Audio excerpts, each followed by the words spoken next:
Okay, so hopefully you tried your best and completed the pre-learning activity. Now I'll explain each word.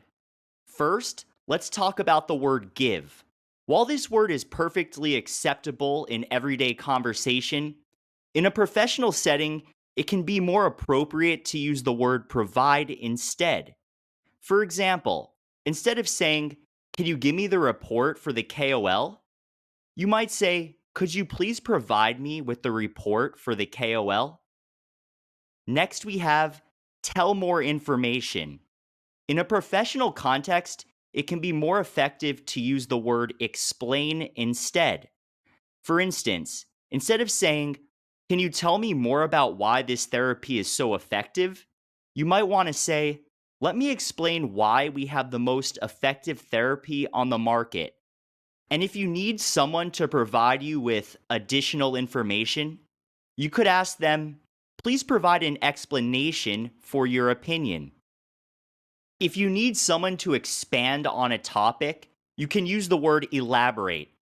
For example, you might say, "During the presentation, the speaker elaborated on the challenges of conducting clinical trials in rare diseases." And if someone's opinion seems incomplete, you could suggest that they need to provide a bit more elaboration. When you need to convey the idea of fixing a problem, it can be more professional to use the word solve. For example, you might say, "The research team worked tirelessly to solve the puzzle of identifying biomarkers for early detection of cancer." And if you need to discuss making changes or modifications, you might use the word revise. For example, you might say, "After receiving feedback from the reviewers, we revised the manuscript to address their comments." And if you need someone to submit their changes, you might say, "You should submit the revisions to the proposal next week." Here it's used as a noun, as we can see.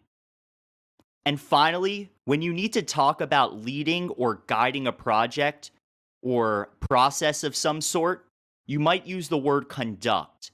For instance, instead of saying, "The company will lead a thorough analysis of the market trends," you might say, "The company will conduct a thorough analysis of the market trends." So there you have it. These are just a few examples of how you can use more formal vocabulary to communicate more effectively in a professional setting.